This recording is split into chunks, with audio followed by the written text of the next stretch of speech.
welcome to Today in Woburn. I'm your host, Samantha Stone. Beautiful September, lots and lots of things happening across the city. So I'm grateful to have all of you here in our audience while we catch up with important things that are happening. Welcome, Mike.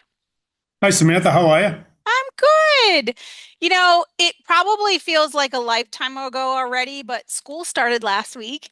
And I know that you always appreciate all the hard work that goes into opening day and the first few days as people get back into routine and transition. How were your visits to the schools that you got to check out? We had a great time. I actually got invited to the staff convocation last Tuesday, day one, having everybody in the Woburn Public Schools in the high school auditorium. I was able to address them and thank them for everything they do for our community and to wish them well in the upcoming school year, which was great. They had the Secretary of Education for the Commonwealth came to visit with some Nice.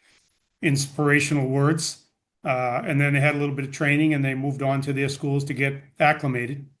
And then on Thursday morning, Dr. Crowley and I and President Dillon and Mike Morena from the school committee, we visited a few different schools just to greet the students.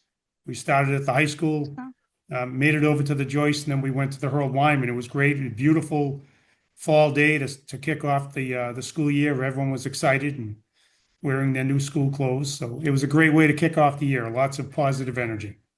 I remember those days where, a week into school, this wasn't necessarily the case, but pretty universally, my kids for the first couple of days were up on their own, dressed, eager, grabbing Yeah. breakfast and ready to go out and meet their new teachers and see their friends and get back into learning. It's a fun time. And hopefully they were as positive this morning, their first Monday morning of the Yeah. school year. And again, as we did the last year and a half or so, Dr. Crowley and I will be visiting each of the schools throughout the year. We gather on Friday mornings at different schools and spend an hour or two there just interacting with the students and the staff and getting a feel for how things are going and giving them an opportunity to offer some feedback to us on how things are going and what maybe we could work on. And it's a great opportunity for me to be joined by city councilors and school committee members. I think we're going to have maybe the police chief join us a couple of times this year, just to actually get into the schools and interact and see firsthand, how things are being done, and from a fiscal standpoint, to see the dollars invested in action, which I think is very helpful. And so we're going to continue to do that each Friday. We'll be at the high school this Friday, and then we'll go to the different schools throughout the year. That's fantastic. We're still going to talk about education, but in a slightly different context.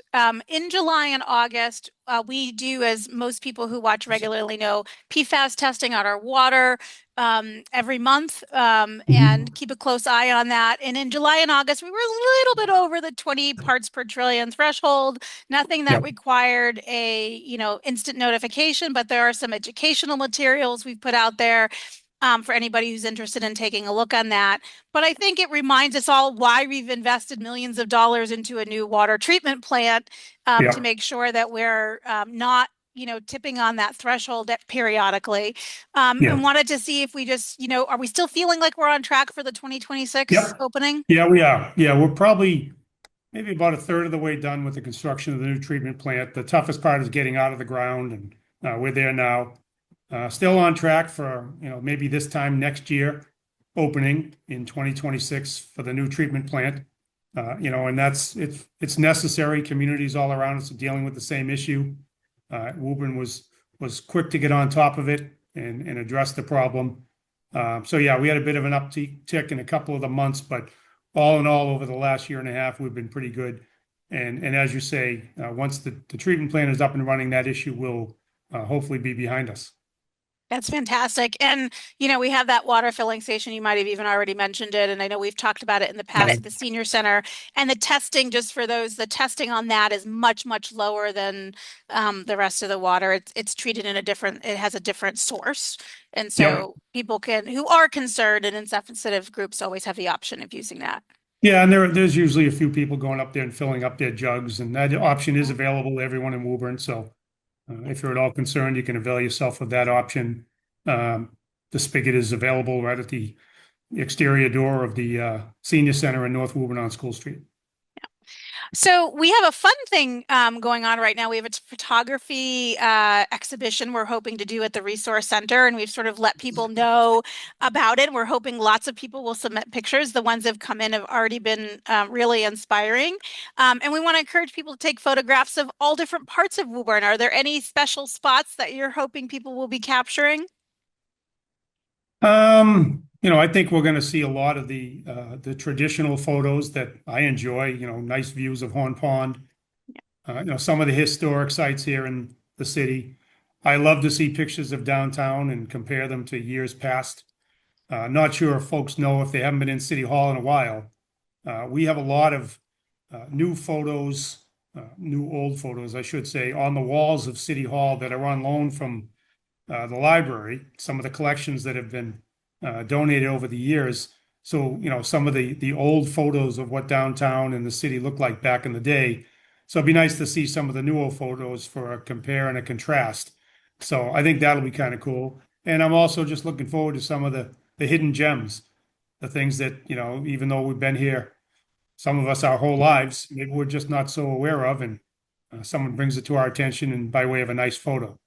Yeah, I agree. There's lots of fun. The library recently had an event with the archivists where they had direct, almost like, here's the angle that it looked like, in this Yeah. historic photo, and here's what it looks like now. And it's just such a fun thing. And Yeah, I like I'm when they really do looking those forward to it. Right? the then and now. I Yeah. think that one was the Dr. Glennon exhibit. I know they've done Yeah. Mr. Farino's photos over the years, and I know Dexter Johnson's photos have also been shared. It's pretty cool to see, and who knows, maybe some of the submissions this time around to this contest will be the now photos in the next Yeah. exhibition. You never know. That would be very cool. So, as a reminder for those who are watching, the deadline to submit photographs is the 15th. Our hope is we will be displaying 15 photographs. We hope 15 different people's photos will be selected so that we can have a nice variety of places across Woburn as well as different perspectives from different people across the community. So Yeah. excited for that. And it's great to have the resource center available. I know you and I have been over there. You've been over there quite a bit, but we've been over there to see some of the other art exhibits that some of the school children and Yeah. the Cub Scouts and other groups have submitted. And it's really nice to see the walls over there adorned with local artists. Yeah, I agree. It really just makes me smile every time I walk it. And not just me, our visitors from the center frequently comment on the artwork on the wall Yeah, it and how brightens it much it up makes quite a bit. yeah, makes Yep, makes them feel happy. So we appreciate very that. nice. Last thing I wanted to chat about with you today is on Thursday, the Lions Club will be hosting along with the city the 9/11 memorial ceremony, Yep. as we've done many times in Lions Park. But I was kind of excited that the Lions Club has invested in a shuttle. I'm not quite sure what to call it. It almost looks like a resort golf cart, Yeah, yeah, it looks right? like something out of Fantasy Island. There you go. We're not aging ourselves knowing that at all, Yeah, but I hear you on that. But it's a nice way for somebody who might have some mobility challenges because getting to Lions Park, it's beautiful, but it does require a bit of a walk. Will yep. that be available for folks? Yeah, we confirmed with the Lions Club that golf cart will be available to transport folks into Lions Park, which is in the inner park of the pond, obviously the inner halfway around, actually. That will be available. And that's a service that the Lions are going to be instituting. They have volunteers from their club who will man that, and they'll have schedules posted just in case anybody, throughout the day, throughout the year, uh, would love to make it into the inner part of the pond area and see some things they haven't seen in a while. That shuttle service will be available. They were able to obtain that golf cart by way of a Cummings grant, which I know is very much appreciated. And yes, this Thursday at 3:30, the Lions Club, in conjunction with the city, will be hosting what has become essentially the city's annual 9/11 commemoration. There's a 9/11 memorial that was placed at Lions Park some years ago. It was donated through the efforts of the Lions Cubs, which is the middle school Lions program. A lot of people are familiar with obviously the adult Lions and the high school Leos. Some years ago, Paul McElhenney, who's a Lion, started up the Lions Cubs program, the first Cubs program in the world here in Woburn. And they were the ones who spearheaded the effort to put the 9/11 memorial there. And as I say, it's essentially the city's 9/11 commemoration. So I would encourage as many people as can make it to join us at 3:30 this Thursday. That's a very nice event. It doesn't take very long, but it's appropriate and it's respectful. It's very nice. We'll have police and fire there as well. So it's obviously it's a somber time, but it's important that we pause and remember what happened that day. And this is our chance here in the city to do just that. Excellent. Well, I'm very grateful to have this new way for people to participate that maybe weren't able to before. Yep. As always, the Lions are always finding new ways to help our community, and we're really glad that this new option is available. Thank you for joining us as always. I appreciate catching up on all kinds of things. Thank you, Samantha. Next up, I'm very excited to welcome Jana Stafford from Housing Families. Welcome, Jana. Those who frequent the Resource Center on Friday afternoons know that a couple times a month, Jana hangs out with us. She's an incredibly talented and knowledgeable attorney that is an expert in housing and has really helped a lot of people manage a whole bunch of things. And I'm really grateful today you're going to join us to talk about something that is really important. We know, all of us know, that getting affordable housing in Massachusetts is a challenge. It is a big challenge. It Yes. becomes potentially even more daunting when someone might have a past eviction. Now, of course, landlords, we understand that they want to be cautious about who they rent to, but sometimes people have old evictions that actually are not a reflection of their current ability to pay, but it sort of sits around and it stops them from being able to get stable housing. And so Massachusetts passed a law that allows some evictions to be sealed. And I'm grateful you're here today to talk about it because I'm way over my head. I don't know the legal work, and you're going to help us understand what it is. So I thought we could start with the Sure. basics, Jana. Yes. When we say seal an eviction, what does that actually mean? Thank you so much. So glad to be here to talk about this important law. We're just all thrilled that it passed and came into effect in May of this year. So once an eviction is sealed, it will no longer appear on masscourts.org. So that means that it's no longer publicly available. And then when a person is asked if they have an eviction record, they can answer no record rather than having to answer in a different way previously. So that could be really important for someone who's turned things around and had this thing hanging over them. Tell us a little bit about what criteria, what types of evictions can go through this process. So really all kinds of evictions can go through the process. It just depends on the timing. So there are four main types of evictions. There are no fault evictions, non-payment evictions, and within that category, there's if you have paid the old debt and if the old debt has not been paid. There are fault-based evictions, and there are what we call civil action evictions under Chapter 139, Section 19, also known as speedy evictions. That's if the landlord is alleging that something really serious is going on in the household. And so what is the criteria by which someone can pursue this avenue? Is it the age of the eviction, the type, what does the court look for? So it really depends on the type of the eviction. Okay. And then each eviction has slightly different rules underneath that. A great place to go, people can look at sealmyeviction.org, and that takes you to Mass Legal Help, which is a great resource for people. It has lots of materials on sealing evictions, including a guided interview that you can do on the computer or on a phone that walks you through what kind of eviction you had, how long ago it was, did you owe any money, and it shows you all the steps to take along the way. Excellent. Now, I think it's great that the tool like that exists. It can still feel a little overwhelming just trying to sort of make sense of things. I know I've certainly talked to some folks where it was so long ago, they don't even remember the details. They don't have copies of Yes. their court paperwork. works. What are some of the ways that housing families and other organizations can help through this process? Sure. So we're having some eviction sealing clinics. We will be having an upcoming one in Woburn, and we're really Okay. excited about that at the Woburn Community Resource Center. That is going to be Tuesday, October 21st from 11 a.m. to 1 p.m. And so that will give you a live person who can discuss the case and help. We've had some successful sealings at our previous clinics where we've been able to submit the paperwork shortly after meeting with the person. And then sometimes it's a little more detailed and we have to do a little more either investigation to try to find the case, or some more kind of interim steps need to take place before it's ready to do the sealing.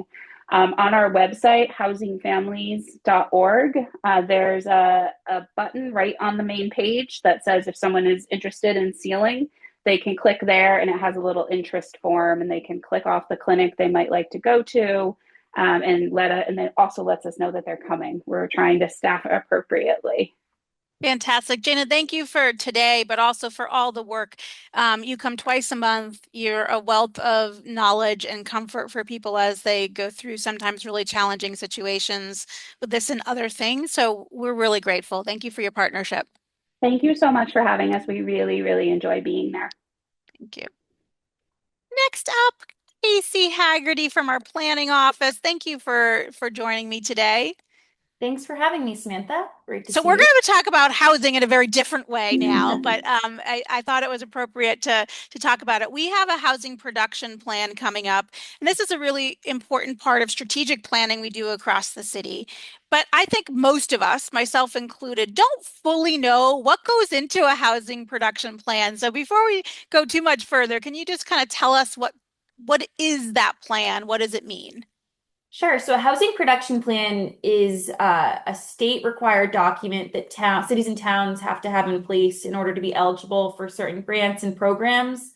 It's essentially a roadmap that lays out steps for how Woburn can meet its housing needs over the next 5 years. So these housing plans do deep dives into existing demographics and then do trends to try to figure out what our housing needs will be in the future and identify, what are we missing and where are the best locations to kind of identify for potential new housing. And we cover things Excellent. like affordability, accessibility, meeting a variety of housing types, single family, housing for seniors, housing for working families, pretty comprehensive.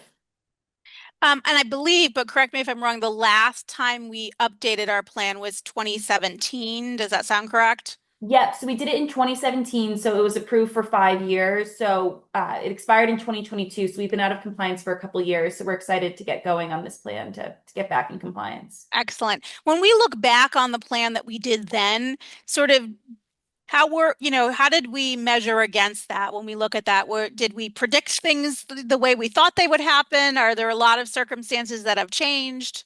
Yeah, we did a pretty good job. I think COVID really threw a wrench in the middle of the plan. So a lot of the demographics changed pretty dramatically. But we did meet a lot of the benchmarks. Since the last plan, we took a really comprehensive look at the city's inclusionary zoning bylaw, which is essentially our affordability requirements for new developments. And that was, completely overhauled from the last plan. There are still some steps that we'll have to meet. And there's new best practices since 2017 as well, so it's a good time to really take a deep look at it. That's fantastic. And I know we have a partner who's helping us with that. Can you tell us a little bit about that organization and how they were chosen? Yeah, sure. So the city received a state grant from the Executive Office of Energy and Environmental Affairs to help offset the cost of this project. We put out a competitive RFP, or a request for proposals, and we selected J.M. Goldson, who's a community development and housing planning firm based in Boston. And housing production plans are really their niche, their bread and butter. They've done them all over the state, and so they have a really proven track record for receiving sufficient public input and then creating a plan that will ultimately get approved by the state. They really, really know what they're doing. So we're really happy to be working with them. That's fantastic. One of the things that I'm curious about is what does the state look for in the housing production plan? Or like, do they give us stated goals that we have to meet, or they just look at the process that we followed and sort of make sure we're doing all the right things? Yeah, it's more process driven that they're looking for to make sure that, we're having the community outreach meetings, we're talking to the different organizations and boards that are involved in housing. There are certain things that they like to see recommended in plans. So we'll certainly try to incorporate that, based on feedback from the city council and planning board. But it's more a process driven goals that the state's looking for ultimately. And obviously, community input is huge when we're doing something like this. And we know that we all care a lot about housing. It affects all of us in lots of different ways across the city. I know you've got a couple of opportunities lined up for the community to be involved. Can you tell us about those? Yeah, so like you said, Samantha, the community is really at the heart of this process. So next week we have two community forums coming up, which will be kind of the first opportunity for the community to provide feedback. On Wednesday, September 17th at 6:30, we're hosting a public meeting at the fire station headquarters. That's 731 Main Street. They have a beautiful meeting room there. So that will be an opportunity to hear from the consultant. She'll do a little presentation based on the research she's done so far, but really it'll be an opportunity to solicit feedback from the public. And then on Thursday, September 18th at 6:30, we're doing a virtual Zoom meeting, which will be the same format. So you don't necessarily have to attend both, but it'll be the presentation, and then we'll be able to take questions from the Zoom audience. And then there'll also be a series of public meetings with the planning board and city council that the public's more than welcome to attend over the next 3 or 4 months as well.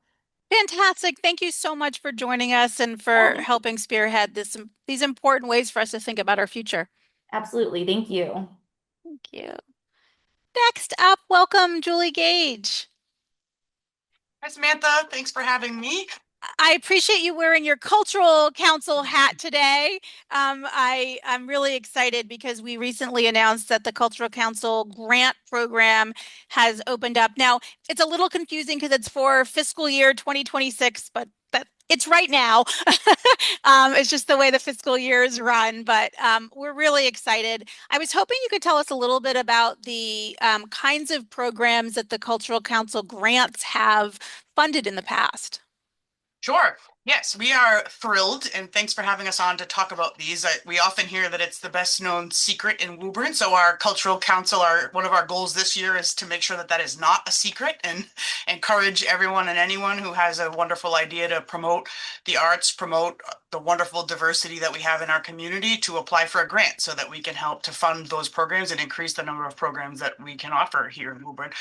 In the past, we've funded some wonderful multicultural performances that come into our schools, some storytelling activities at the Woburn Public Library. We've funded some bilingual activities there.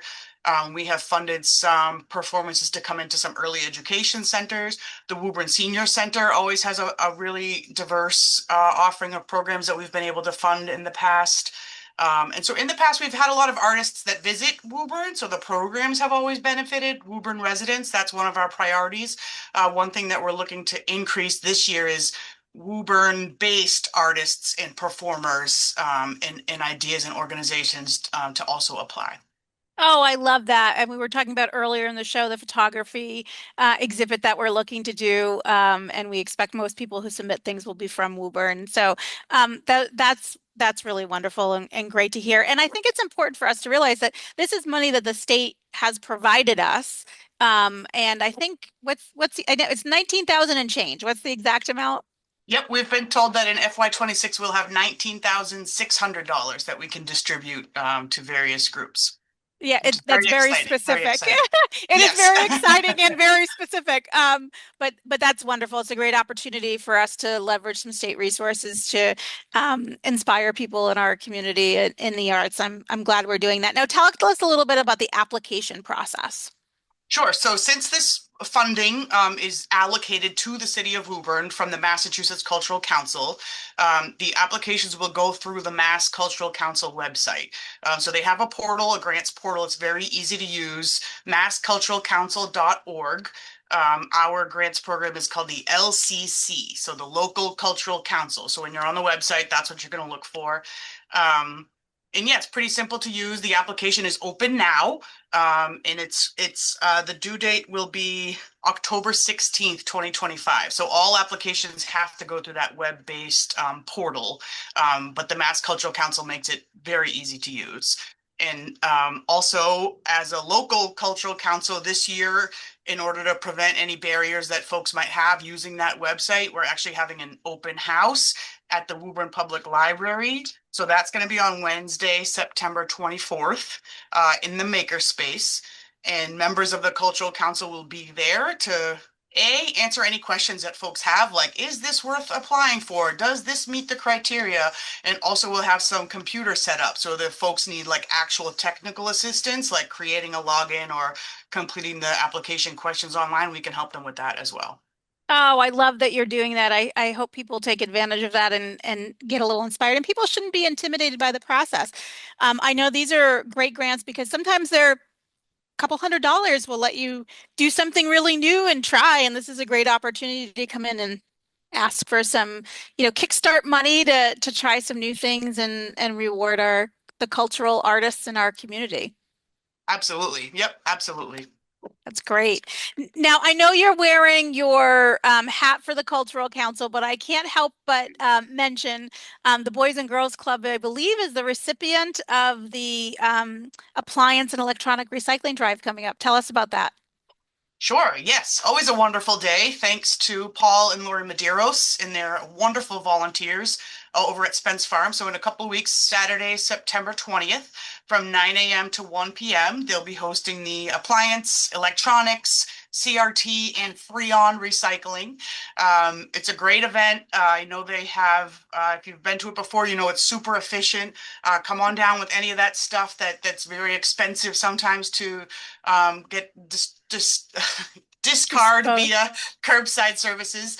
The prices are very affordable for that particular date. Proceeds will benefit both the club and also the Madeiros recycling crew. A portion goes to a scholarship fund as well for the Dollars for Scholars, which is great. If you can't make it, I know there's going to be another one that's going to benefit the local Boy Scouts in October. But those are great events, so hopefully everybody can come down. It's been a few months since it's happened, so hopefully people have some stuff piled up in the garage and in the basement, and they'll come on down and we'll unload them out of your truck for you. I love it, and it is super efficient. They do an incredible job. I've definitely had my children load my, just to be clear, my adult children. I'm not, having young ones load air conditioners in my car, but I've definitely had my adult children loading up my car, and then I worried a little bit the first time, like, I don't know what I'm going to do when I get there because I can't lift these three things myself. But there's a whole bunch of people there. They make fast work of it, and the proceeds always go to a great cause. So thank you for updating us on that as well. Thank you. Excellent. And those of you who are watching, I'm very excited because this Wednesday is our job fair. We have, I believe the final number was 31 employers looking to hire. They have open positions and they are eager to meet with our job seekers. It's going to be a great day at the Woburn Elks. If you have not registered for that job fair ahead of time but want to come, you can still come day of and register on site. And that'll be 11 a.m. to 1 p.m. at the Woburn Elks. And we're really excited to connect talent to these employers and make some good connections. So with that, I wish you all well. I hope you found all the information we've shared today helpful, and please continue to take good care of each other.